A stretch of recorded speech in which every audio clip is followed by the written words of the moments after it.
Whether your beer is in a bottle, can, or glass, kick back and relax. It's Better on Draft.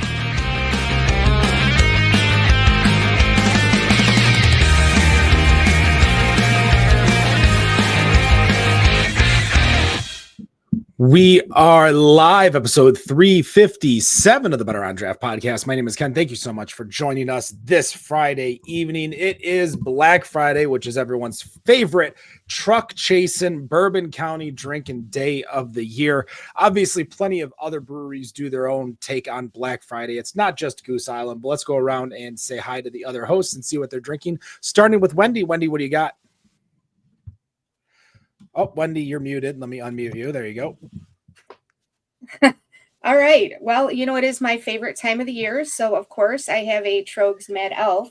But it is also tradition to drink a Bourbon County Stout on Black Friday. So I have the 2024 Macaroon Stout. Ah, a new one today. So did you chase the truck or just get lucky? I just happened to have to stop at the beer store. So I'm like, all right, what? I did say, are you hiding them back there? I'm like, you know what I'm here for? Yeah. Rob, what do you got over there? I am currently drinking a Nakatomi from Homestead Beer Company, which is an Arctic Porter. Previously, I drank what did I drink? I drank, I had a backyard Bourbon County brand stout 2023 because there is a tap takeover just down the road from me that I left my wife and son at so they could keep drinking. But I had one of their Bananas Foster and a Macaroon also. So had a couple of those. For myself, I am drinking a 2022 Reserve. I had friends over for a Friendsgiving party a few weeks ago, and this was the only bottle left. It's the only one they didn't open, so it's the one that I get to drink by myself, and I'm sipping away at an Elliott Ness too from Great Lakes Brewing to beat away all of the bourbon flavor with inside. This is the time of year where a lot of people are doing their massive tap takeovers. You mentioned Brown Iron Brewhouse, I mentioned Brown Iron Brewhouse, one of our former sponsors, is doing a massive Prairie, Griffin Claw, and Goose Island barrel-aged takeover where they've got everything from Mackinac Island Fudge, Griffin Claw's Flying Buffalo, to Bourbon County Vanilla Rye. I think that's 2024. They even got Cafe Deeth from Revolution. So plenty of great beer to try over at the Washington Township Brown Iron Brew House. My question to you, now, Rob, I know today is basically the most recent day. When's the last time you went to a tap takeover? Well, they do. Yeah. So the Books and Brews nearby, there's two of them left. They do tap takeovers pretty regularly. So I went today. I might be going back again tomorrow. Currently it is specifically a Bourbon County brand stout tap takeover, and they have all the ones from this year. I was trying to look it up here. I can't remember how far back they went. I feel like there was a 2019 standard on tap. And then, so you could have done a flight of, here it is. You could have done a flight of the 2019 standard is on tap, a vertical. You could have done a vertical just from their tap takeover, which I think would have been a lot of fun, but I had to drive home to get here. or been really sloppy. But previous to that, they had a cider takeover a few weeks back that had Blake's, Ash and Elm, and someone else on there. So I thought that was pretty interesting. But otherwise, that's kind of the way they make money and roll kegs through theirs, through tap takeovers. What about you, Wendy? When's the last time you actually went to a tap takeover? I can't even tell you. Not that I don't want to go to a tap takeover, or even that I haven't noticed them. It just hasn't been in the cards. That's kind of where I was thinking too, because I couldn't tell you the last time I went to a tap takeover. I've been to events before, like beer release events, but like a tap takeover where like a brewery comes in and they do a bunch of things. I want to say the last time I probably did it was when I hosted trivia for an odd side tap takeover / Always Sunny in Philadelphia trivia night. And of course, I wasn't there for the takeover. I was there to host the trivia. So I don't know the last time that I've been to one. Rob, you've been to plenty. You said your local store does that a lot. What are some of the other tap takeovers that they've done recently? Oh man, I'll have to look them up on Facebook to try to remember or check my Untapped history. But they're the ones that it's like a 4 and a bit mile bike ride for me. So it's really convenient for me to get there, and even more convenient for me to bike home. The ones I can remember, they had a founders one not that long ago. Bell's for sure before that, Blake's, Ash and Elm and such. They had Hop and Frog. That one was really dangerous, but really awesome. Yeah, Hop and Frog does not make low ABV beers at all. Even their shandies are 7%. No. And I saw on the sign up front, they apparently have 20 taps. I've never actually counted them. They have a bunch of taps. They have some in the front that you can see, and then they have some in the back that you can't see. So I guess they have 20 taps. Probably, if I had to guess, 12 of them are involved in a tap takeover. So there will be other stuff. And when it's something like Hop and Frog, there will be at least a cider, and then there's at least something. What did they have? They had PBR on with the last big tap takeover, which was the Three Floyds one. So they had Crushing Mass on, which is one of my favorite beers. But then they had a PBR right there next to it. So you could even things out, or you could, be the driver, I guess. You have to. How do you guys approach a tap takeover? Are you just going with all the beers that you've never had before, or are you just excited to drink all the beers in one specific place because the brewery might be far away? I think that depends on the beer and the brewery. I did let's do a one that's a good mass produce. Let's do Bell's. If Bell's did a tap takeover, so maybe they did, maybe some Black Note Stout, maybe some variety of Oberon, a few different other fruit flavors. What are you going for? I would be going for the ones that I've never tried, and or ones that are hard to get. And I'd be looking to even out the ABV so I can bike home. So trying to even it out to 8 or lower is really my goal on these things. Let's say your son drew the short straw and he's the DD for the night. How do you attack it then? Yeah, well, then I go for my favorites. I would be going with the darkest, most alcoholic ones I can stomach, I think. I'd start with, New Holland was just there. And I started with, they've got a 3.5%, basically a lager, and it was really quite tasty. So I started with that, and then I stuck with their 6 and 7s from there. Easy bike ride home. But when Three Floyds was there and I wasn't driving, and I was biking, I would have been sitting on that Crushing Mass probably all night if I didn't have to worry about getting back home.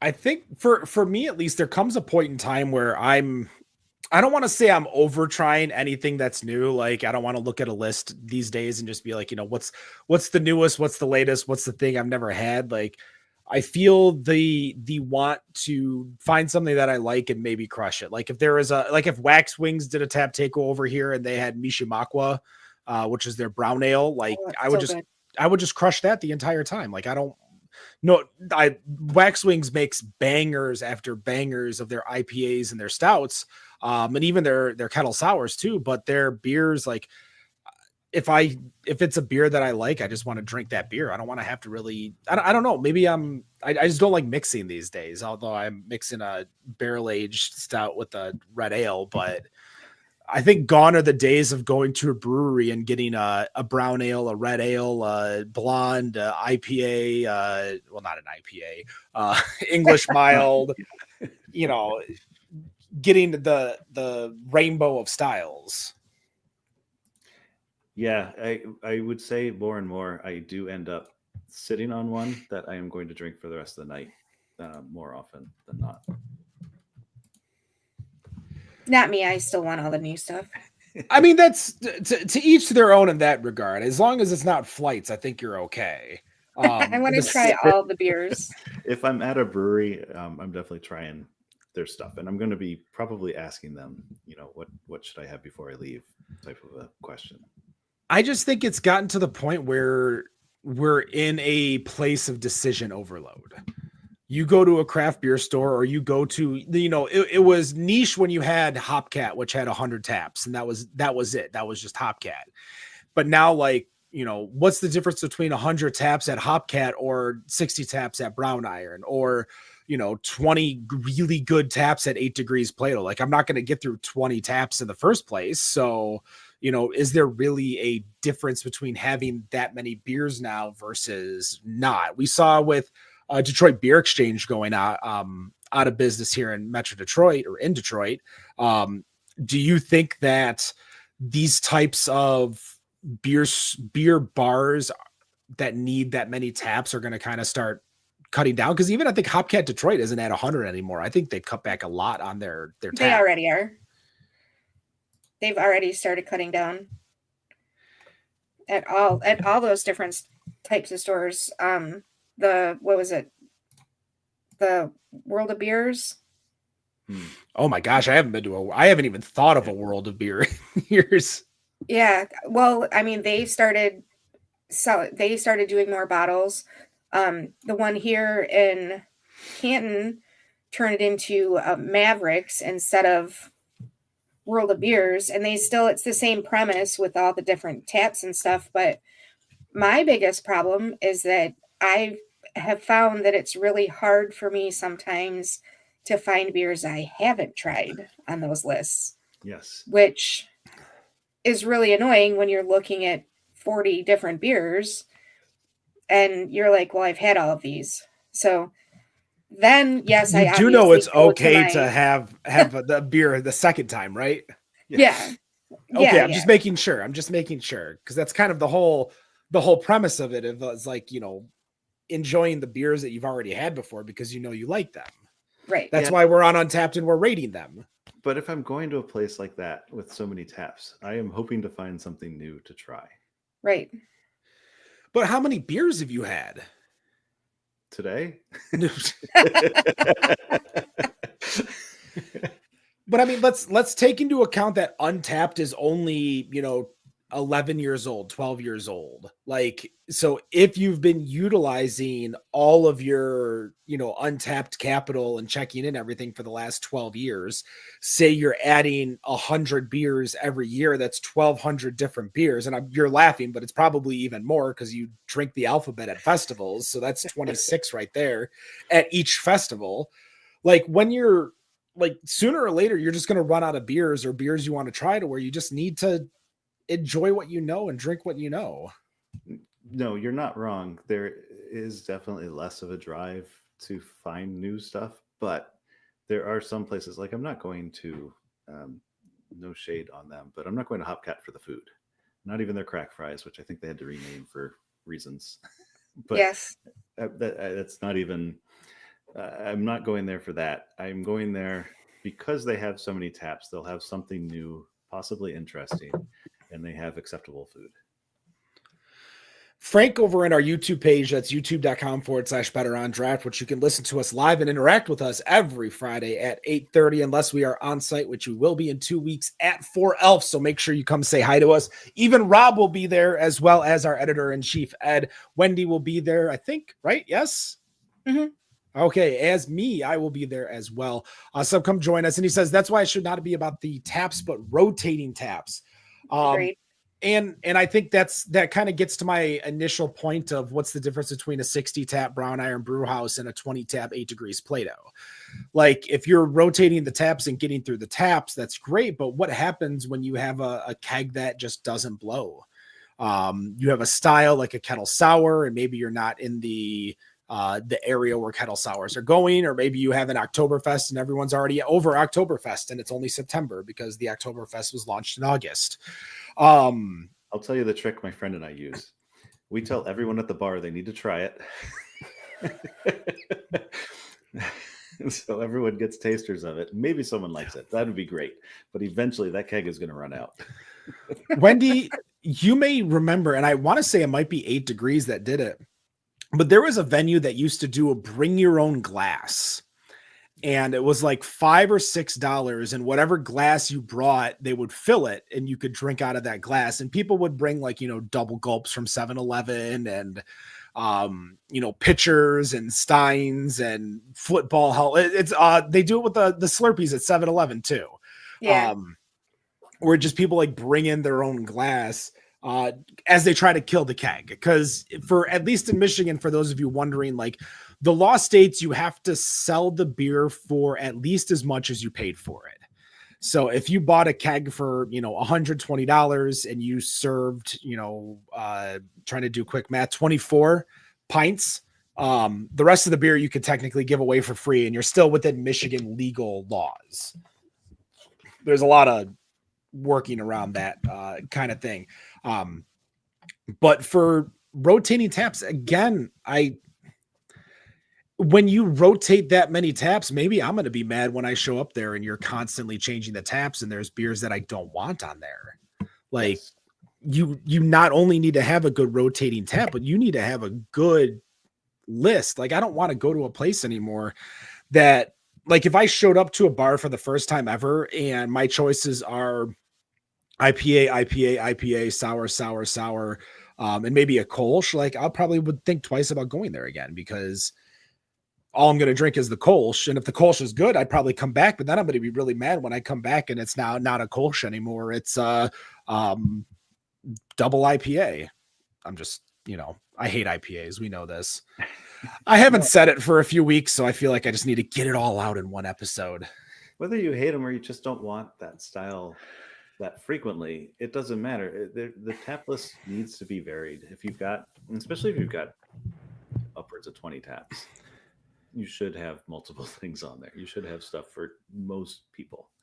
I mean, even just a lager is, I feel, necessary, especially in these days. If you look at like what's trending right now, especially in the Nielsen ratings of craft beer, what's selling and what's not, like, light beer and light lager are easily on the up and up, whether it's because you're being calorie conscious, you're being ABV conscious, like you are when you have to drive. Like, when we had, what was that, Bella Snow brewery, the low ABV brewery out of California that was doing like 2% beers. They were talking about how, like, mixing up your beers and having that as like your every other beer helps you maintain your socialness, keep your buzz going a little bit, but not getting you completely plastered. Yeah. And I think breweries, like, we're talking about a wide range of beers that you have to have in your tap room. You need to start having light ABV beers. Like, you need to have something that's in the, I don't think you need to go 3s, but at least something in the 4s, whether it's a Pilsner or a Kolsch or a ESB or a mild, like something that's naturally low ABV. It just has to be, especially if I'm like the DD and I can only have like one beer, or I want to drink more than one beer and I want to be there for a little bit. Like, I want to have a low ABV beer just to keep with the social, instead of having my one beer and then drinking water for the rest of the night. And you're going to get more money from me because I'm going to buy 2 beers or 3 beers instead of getting stuck with the one. Danny, in our Facebook page, again, you can watch us live, facebook.com/Better on Draft, says that Dog and Pony sold all their bottles today. So good for them. Dog and Pony is a local brewery out here in Oak Park, Michigan. I think that's right, Wendy? Yeah. It's on the Michigan Brewery Map app, that's for sure. Sure is. So good for them. We know Danny is a bartender over there. She's getting her she wants to be a brewer. I know that. I think she was going to school for being a brewer. So hopefully we'll be hearing from her soon as to where she lands brewing itself. Yeah. But going over what's going up and down within craft beer, there were a few other topics I want to kind of get your guys' thoughts on this. One, that during Halloween, alcohol sales have been going up for the last couple of years. Do you guys find yourselves drinking more during this holiday Halloween season, or do you feel like it's just business as usual in your Octobers? Yes. Yes. Yes. Kind of, I guess, to both, really. So I think what is going on is that you're seeing more people give out beers to adults that are trick-or-treating with their kids. And that is why the beer sales are going up. I did have beers. I did not give any out, but I did have a beer in my cup while we were passing out the candies. I didn't actually pass out the candies. I was just part of the group. I did that too. I drank while I was passing out the candies.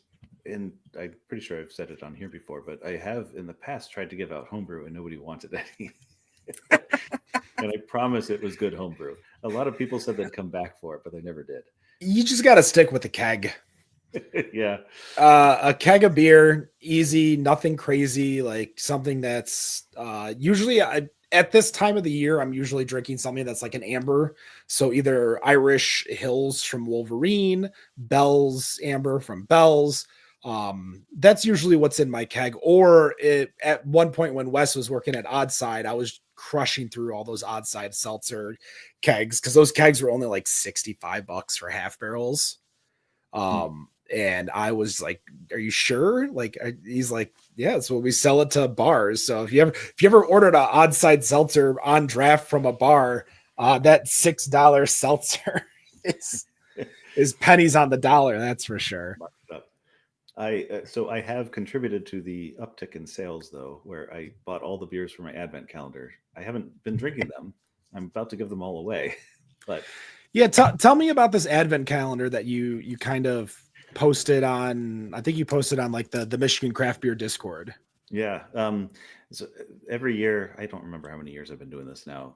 I'm up to 4 people that I give it, well, 3 people and myself that I give it away to. I go and buy 24, 4 and 6 packs of beer from various places as I travel around starting in like September. And I take those 4 and 6 packs of beer and I break them up. And my methodology now is to sort them by the ABV. And the highest ABV goes on Friday and Saturday nights. And then Sunday and Monday nights tend to be the lowest ABVs. And the rest of them just kind of get mixed in there on the remaining days, except for Christmas Eve and the weekend before Christmas. I put some big ones in there too, and especially Christmas themed ones. That's way more organized than what I did. What did you do, Wendy? So I found a Shiner Christmas holiday pack that had 12 different beers in it. So that really helped me out a lot because I'm just making a calendar for one person.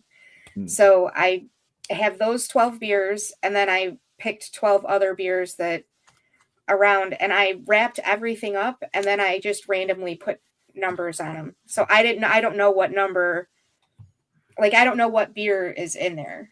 Right. So people are just opening it up at random and it might be, might be a 10% on a Monday. Yeah, night. it might be a 10% on a Monday, or I don't think there's a whole, well, there is because I definitely have Mad Elf in there. And Mad Elf or Trogs this year has a best beer of the or my favorite beer of the season or something like that pack that has Naked Elf, it's got Mad Elf, Mad Dreams, Naked Elf, and a gingerbread stout. So those are all in there somewhere too. Yeah, so if you're watching the video, obviously I grabbed the car photo of all the beers. That was me leaving Jungle Gyms. Some of that beer is my son's that he's going to be taking back with him to Wisconsin. And then some of it is for Advent Calendar and some is just for the basement. And then, yes, this is my pile mostly of Advent beers. But some of them, like I said, they're going to stay with me. They're going to stay with you. So I don't know about you all, like alcoholic Advent calendars, like it, for me, I just don't like them. I feel there's a lot of pressure into cracking them open and drinking them. And so it defeats the purpose of the Advent calendar itself. Like, it's not like when Nick was on the show and Nick was drinking like Costco Advent calendar Christmas beers in like July of like a year and a half later. He had no sense of urgency about completing that advent calendar. And he had no sense of urgency about like he would crack open beers on this show from a guest from like a year and a half before, and it was like an IPA too. And it's like, oh, I got this beer from I'm trying to think of from Yingling, and they sent us the Yingling IPA, and I'm like, Nick, we had Yingling on in like 2021, and he's like, that's when I got to it. Her name is Wendy. I'll never forget that. Yes, Wendy Yingling, one of the 3 Yingling sisters. I think there's 3. I hope there's 3. But yeah, so like that's, my fiance got me a Japanese whiskey advent calendar. And like I went like day 1, day 2, and they're just small little 50 milliliter things. But then like I started looking at some of the ones I was getting. And I'm like, I want to share this with people. Like I know it's just a little nip, but that's enough for a few people to have a nip of the amount. So I'm like, all right. So I cracked them all open and set aside the ones that I wanted, the ones that I was saving for friends, and then just drank the ones that I wanted. I still have like 2, and that was from like 2019 too. So that's like 5 years old too. I still haven't had enough friend time. I guess COVID really killed a lot of that friend time to have all the specialty things, because everyone brings their own stuff. Like it's nice to be in a party with a bunch of adults these days. Wendy got that 12 pack, and that seems like the right size for this time of year. I agree with you. There is pressure to drink every day if you get in an advent calendar of alcohol. Well, if all your friends were like super into it, and they're like every day they would like, text back and forth about what the beer is, what they're drinking, what they like or don't like sure, I guess that's a little bit better. But like when it's just me, like I don't feel the pressure like Nick didn't. And then I just, at that point, it just kind of ages, like just kind of sitting there. I still have beer from when Rochester Mills production facility closed. That's on me for buying too much beer, but still. To be fair, so do I. Their 12 stouts a Christmas box was pretty good too. I you know what? I think I got a couple extra milkshake stout boxes. I will bring you one for 4 Elf Day, and you can drink it because I still haven't touched it. Is it the sample box or just the milkshake stout? No, it's the sample box. Okay. I'm down to, I think I got a couple more 4-packs of milkshake stout, and then the rest is the Oktoberfest from 2018. Or not 2018, 2022, and the Belgian quad. Yeah, I still have some of the quad left, and I still have some of the Campen beer. I don't think I got any of the Campen beer. I got a case of that when I was there because it was a good flavor, and it was a nice low ABV beer that it was an easy drinker. And for some reason, I didn't drink it all. Well, we were talking about beers that were kind of on the up, but there is a few different in the world of spirits and liquor, a few different products that are down. First is red wine, which we really don't talk about wine on this show. It's not necessarily like we've had one winery on, so it's not really too big. But the one big thing that is down is craft beer seasonals. Do you guys find yourselves drinking seasonals anymore, or is it just whatever is available that I've never had? Like, or do you hop slams? I mean, that I guess is a seasonal. I don't know if this is considered part of seasonal or if it's just. If they only release it during one specific time of year, that would make it seasonal, doesn't it? I didn't think it used to be this time of year that they released it, though. No, they used to release it at the beginning of January, and I was just going to say January. They bumped it up. I think that was a COVID change. Okay. I like it. Oh yeah, I know Hop Slam is one of the honey really takes down all of any of the bitterness that comes into it.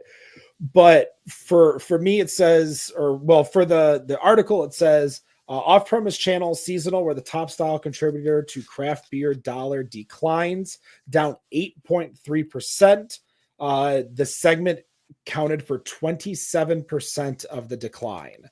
So craft beer is down 8.3% in the quarter. 27% is due to seasonal. What they need to specify there is seasonal beers. They're talking about those stupid pumpkin beers that they start putting out in July.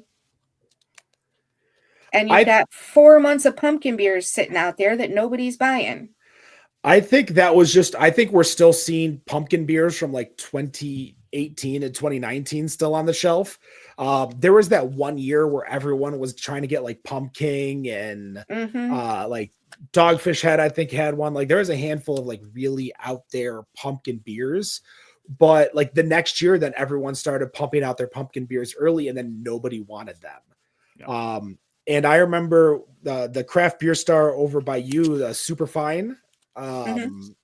They every once in a while I'll go in there and I'll see all their pumpkin beers in a little area and it'll be on like a deep discount because it's like July. Yeah.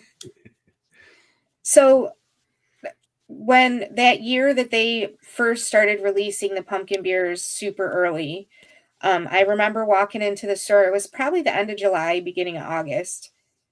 And I was like, why like they had a whole display, like a full shelf of pumpkin beers. And I'm like, you're going to regret that. They're like, no, everybody's asking for them. And by November, all of those pumpkin beers were on clearance. Half that shelf was still left on clearance. It's like that keg that nobody wants to drink from.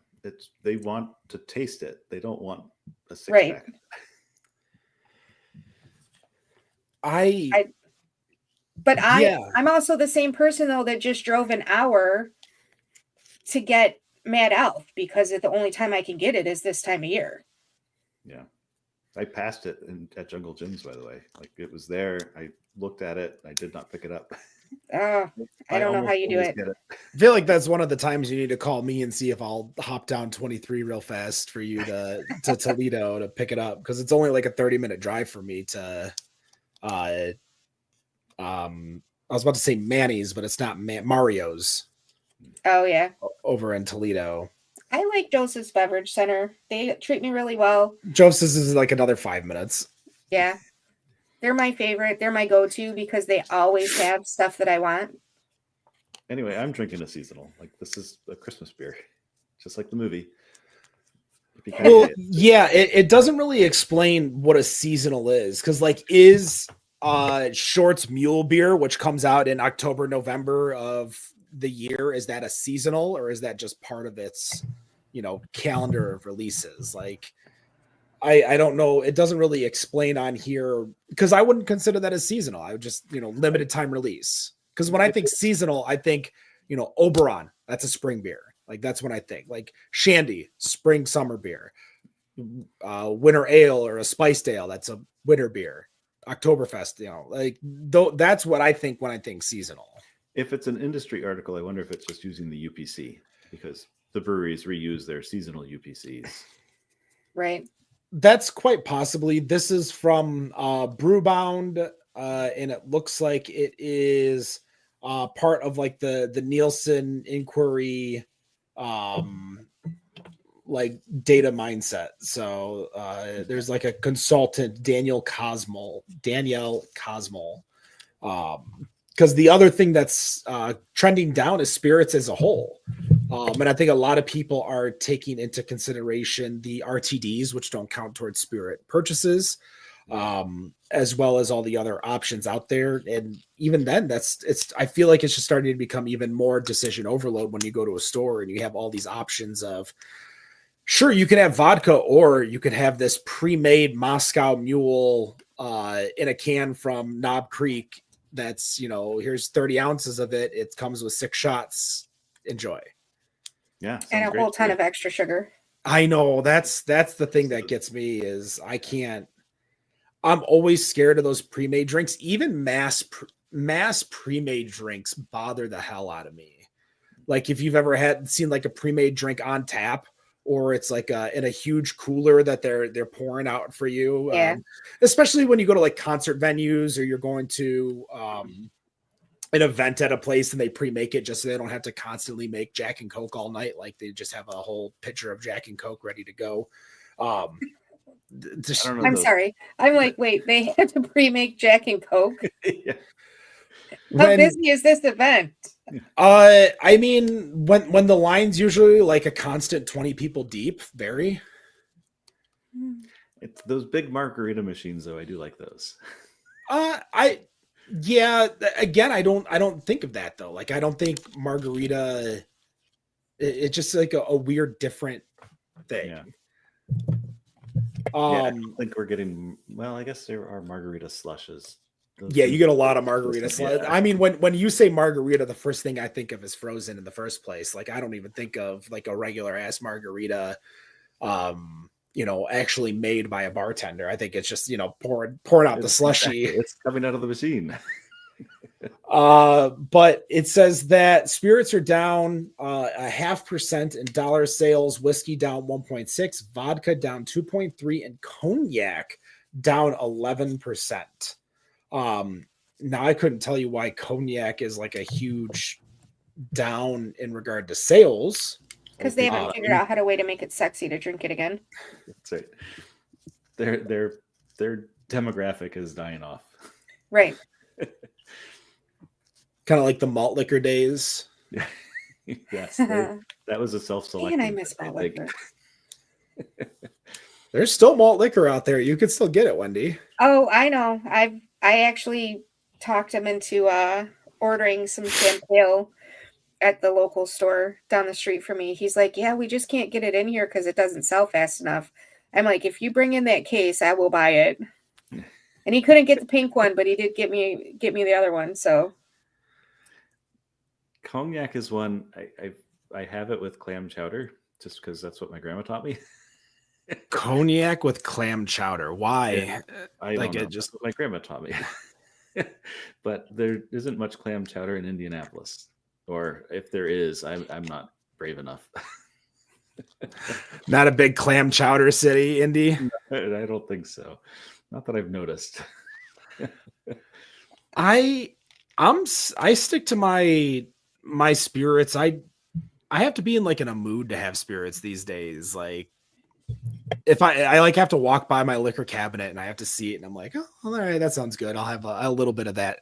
I got into a bad habit of buying bottles and then not drinking them. I brought back some cachaça from Brazil because why not? But it still has not been opened. It's been a few months now.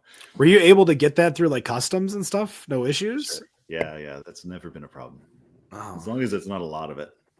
I've even had to declare it before because they lost my bag once. And so I had to say what's in there.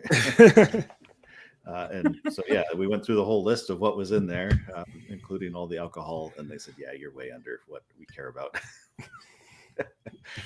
Here's your money. There's no laptop in there, a bunch of clothes and a bottle of booze. Yeah. The bag showed up 12 hours later. It was not a big deal. Yeah. To kind of put a ribbon on a bow on that sucker. Was that getting back home or was that getting into the country? It was going to Switzerland. I had the weirdest trip getting there. And I ended up going through Amsterdam, and that was totally not on the itinerary to begin with. And my bag missed my flight, my connection in Amsterdam, despite having 6 hours to make that connection. I don't know what happened there. So then it was 12 hours late getting to Zurich after me. That's always the one thing that's always scared me is losing a bag getting to a place. Like coming home, obviously you're home so you could kind of deal with it, but my bag got lost. I flew down to Dallas about a decade ago and they said I'm looking for my bag and it's not there, and they're like, oh, we don't have your bag. And I'm like, what do you mean you don't have my bag? And what was so crazy is I remember the exact flight because I remember getting a Southwest flight and it was $20 each way. But I had to go Detroit, Chicago, Arkansas, Dallas, and then Dallas, St. Louis, Chicago, Detroit back. And I said for $20 and I didn't have to change planes. I didn't have to debark and rebar. I'm like, all right, whatever. This was like Spirit or whatever. I would have done that too. I'm like, yeah, for $20. And I'm, pinching pennies at that time. Like, all right, I want to go. I want to have fun. I don't want to spend the money on the booze on the flight. I get a beer every time we get up by the, slam it before I land at the next spot. And I'm like, how did you lose I didn't change planes. And I guess someone unloaded it at one of the the sites there. And so they found it and it got to me and they're like, hey, we have it here at the airport. I'm like, I don't have a car. Like, I'm at the hotel. You need to bring it to me. And they're like, oh, well, that costs $60. And I'm like, no. This is your fault. You're fixing it. And they delivered it. Yeah. But yeah, that was with that. The scariest thing ever. Like getting there, no new clothes, nothing. And I'm like, oh no. It happened to me once on a work trip. I was going down to Florida forever and ever ago. And yeah, the bag did not make it for whatever reason. The bag did not make it. So it was a work trip. I had to go to meetings the next day. So I did go out and I have to buy some new work clothes, wore those to the meeting. They did find my bag that day, but they put it in a different Rob's hotel room because there were two of us in this hotel with the same name. Oh, that's funny. And so I called the desk and I said, hey, the bag was supposed to be delivered to me. They said, yeah, we put it in your room. I said, no, it's not. And they looked and yeah, there's two of you. Oh, that's funny. Wow. What are the odds? Well, it turns out pretty high for me. But for the past 3 or 4 weeks, I've been getting emails from Holiday Inn about a person with my name who apparently is using my Holiday Inn number, which I never use. I'm not getting bills, so that doesn't matter, but I'm also not getting their points, but I'm getting an email every time they check out thanking me for my stay. Oh, man. My roommate one time a few years ago, not my grandma, but an actual roommate, he was traveling and his bag was delivered because it had been lost on the flight, but he hadn't come home yet. I think he he flew into Detroit and then he had to go and do something for work, so he drove right there and he didn't come home, but his bag was delivered. So I had to text him and be like, did you need this bag? So his bag actually beat him home. Yeah. Was this before 2001? Because I don't think that happens so much now. I honestly don't remember when that was, but probably not before 2001. Okay, because my bag did beat me to Minneapolis once. And I kept looking for it on my belt and it wasn't there. And so I checked the other belts and it had arrived on the flight before mine. That could happen. Like leaving the cruise ship, I will check my bag in at the airport and then leave to go and hit breweries until I've got to come back for my flight. So that would totally be something that could happen to me. Yes. What I have done more than once is checked the bag at the hotel at the airport, whichever hotel it happens to be. Sometimes they charge you, sometimes they don't charge you, and then you just tip nicely. Leave the bag there, go to the breweries, buy beer at the breweries, put them in the bag, and then check the bag home.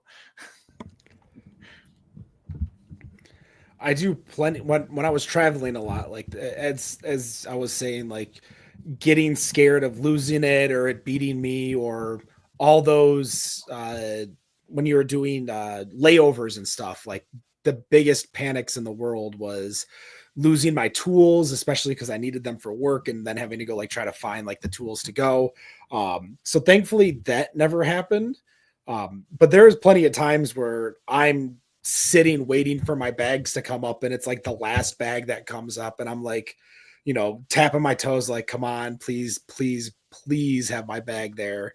Because I was always I don't know about you guys, but when I was checking in for a flight, say my flight was like 10:30 in the morning, I left my apartment in Detroit at 8:30.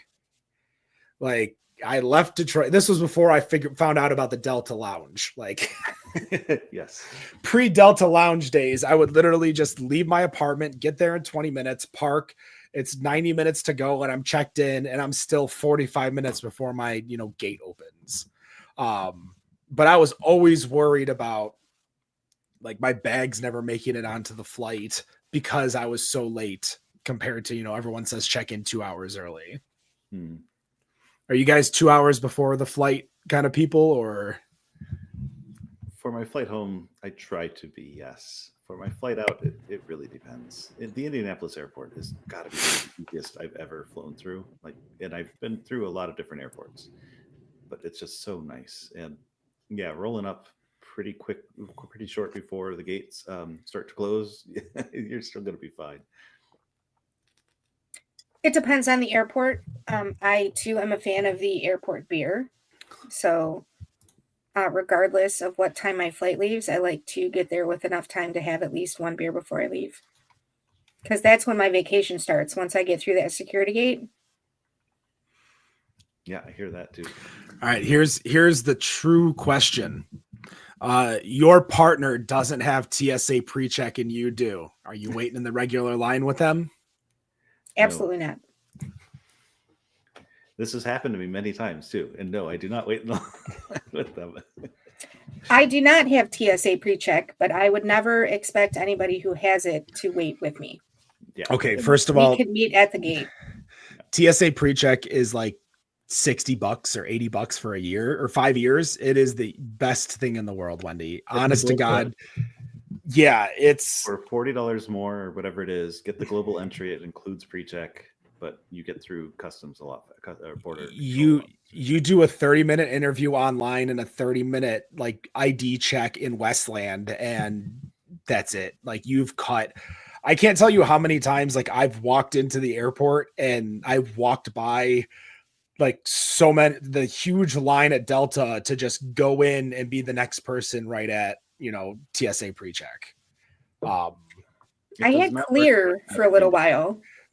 I mean, it's that level right below clear, right?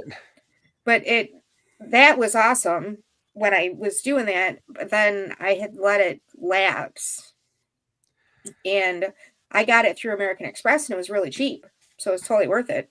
Like you cut the line all the time. But then this last trip I went on, I tried to use it and realized it had expired. Oh, and no. They changed American Express. They changed all their rules on their cards now. So when I saw how much it cost, I was like, no, I'm going to go wait in that line because it wasn't a long enough line for me to even worry about. Yeah. And this past trip, I didn't spend more than 10 minutes in a security line at any airport that I was in. Yeah, for when I was traveling for Toast, like I had 2 laptops, a tablet, and a bunch of other tech, and it was just that makes sense. Like even with 2 laptops, you have to separate them. So I would always have 2 bags. Like I'd have a personal bag just for the laptop, and then another bag for my carry-on. And so you still have to separate them, but now I don't have to like take my shoes off and take my belt off and go through like. I can't tell you how many times. I remember it was one day, like my belt, and I hadn't bought new pants because I had lost like 75 pounds and I still hadn't bought new pants. And so they're like, you got special screen to go through the big machine. And I'm like, I can't. They're like, what do you mean you can't? And I said, I can't lift my hands up or my pants are going to fall. And I literally like pulled it out to the side, like the Jared from Subway, like gimmick. And they're like they see in their eyes, and I'm like, I'm sorry, I have to. And they're like, all right. And so they did the whole pat down thing. I'm like, a lot of extra gene in there, but I'm not gonna buy a new pair of jeans until I figure out where I'm landing on my weight. It's a good feeling though. It was, but I was so afraid of my pants just falling in the middle of the airport. I would have just been okay, but I had a situation, and when I had broken my arm, and I was flying to the Dominican Republic, and we stopped. I don't remember which airport we stopped at, but I had to take the brace off to go through the machine. So I send the brace through, and then I'm standing there, and they're like, I'm like, I can't go through that because I can't lift my arm up. And they're like, why not? And I'm like, I have a broken arm. Like my arm doesn't do this right now. Right. So, and they made me wait for like 10 minutes before somebody would come and pat me down. And she's like, I thought you were just being snooty about the machine. And I'm like, no, I literally can't lift my arm up. I'm like, my brace is right over there. And I feel for those TSA agents having to go through those, I don't think they get any issues when they get like in the pre-check line, because I think everyone who gets pre-check understand what's up. But like the regular line, the regular people line, I can only imagine some of the encounters they get into every single day of just people wanting to fight. And I'm People are dumb yes. and very Yes. entitled. Oh my gosh. I don't know how many people I've seen just do the dumbest things at the airport and not even understand why the people around them are so frustrated. Have you guys ever got bumped off of a flight? No. Yes. Yes, it was a long time ago. And they ended up putting me on a flight. I was still living in Indianapolis. They ended up putting me on a flight to Cincinnati, which was where I actually wanted to get to that weekend. So it worked out.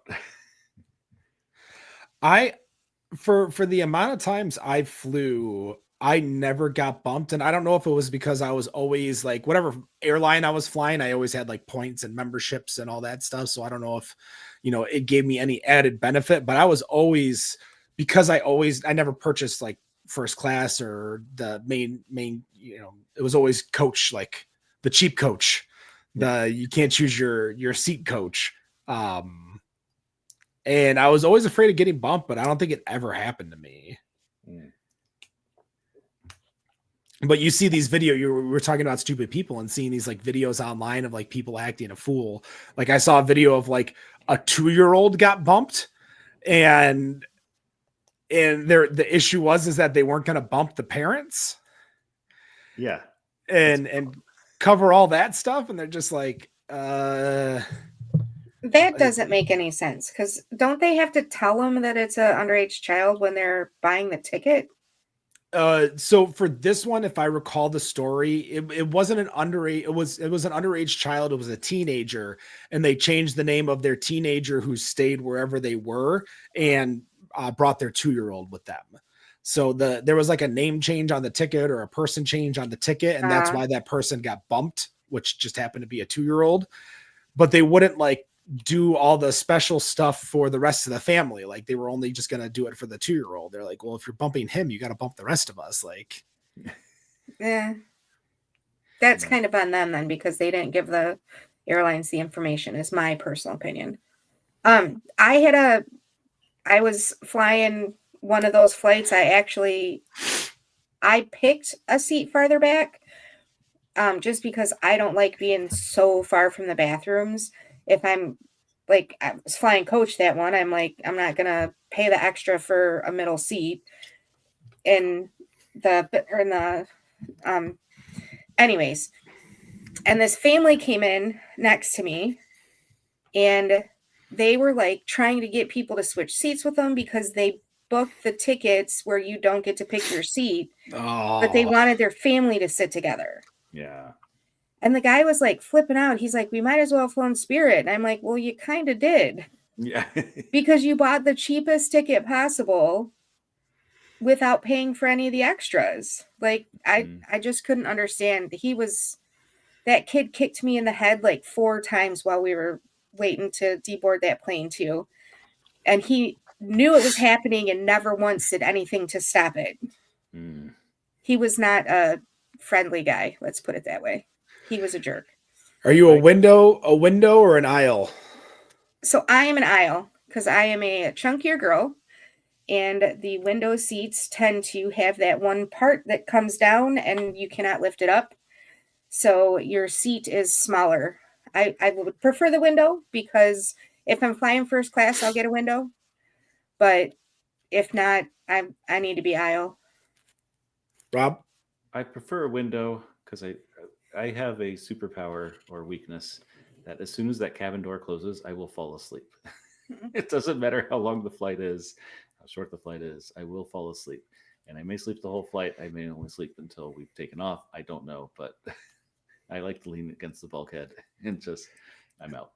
That's where I am. Like I'm a larger gentleman, and even so, like the way I can like get my body curled up into the side and like away from everyone, or for me, there's when like I can, especially if the seats. I love it when they put the seat back. The person in front of me puts the seat back because then I can just like lay my head forward right on it.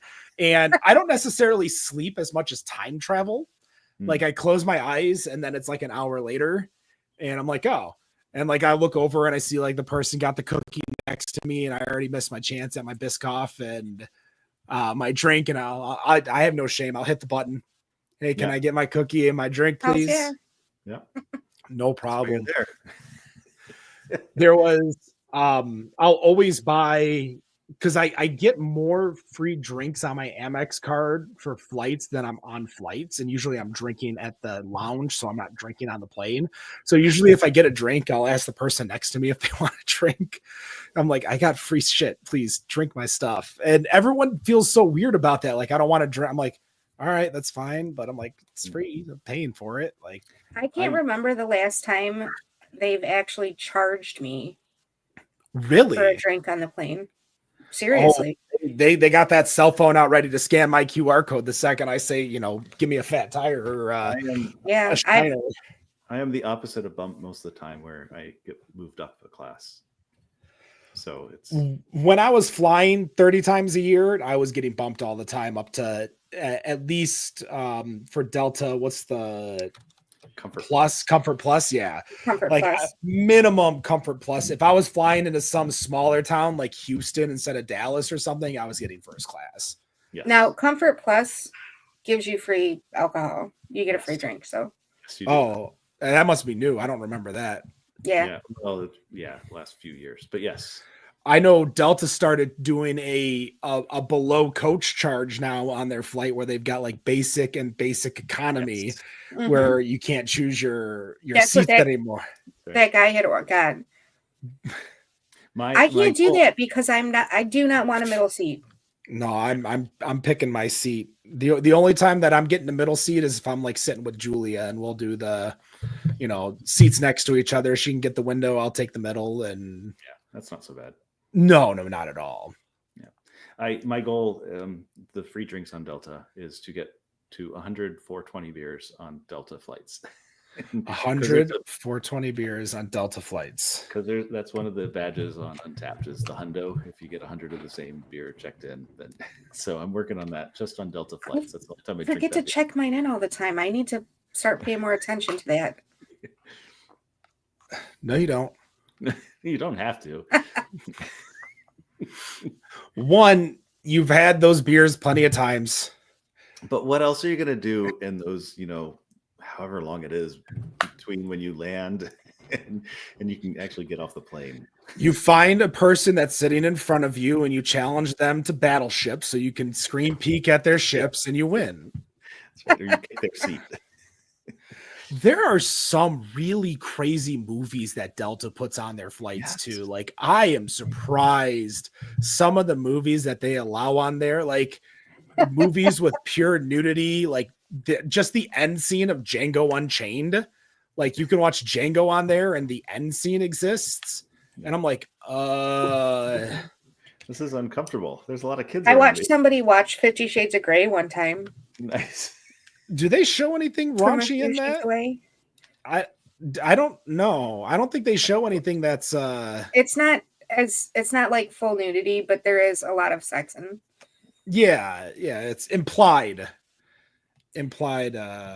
No, I mean, they're like sex scenes. There's nudity Oh, scenes. is there? Oh, Yeah. I remember The watching. whole book is about sex. You can't not have a sex scene in the movie. I am well aware of the book and its original nature of it being a Twilight fanfic that got turned into a movie. So I'm aware of it. I've just never seen the movie. So I thought it was rated R, but no nude. Yeah, it's not 100% nudity. Like it's not like full frontal nudity. No. But the movie's actually way better than the book, just so you know. I inflicted it on myself, but I brought Black Mirror on my tablet, like I had downloaded it to watch on the plane. And the Which first episode? Well, the first episode of each season is always full of sex. So I didn't watch the pig one. I did watch the one with the VR fighting game.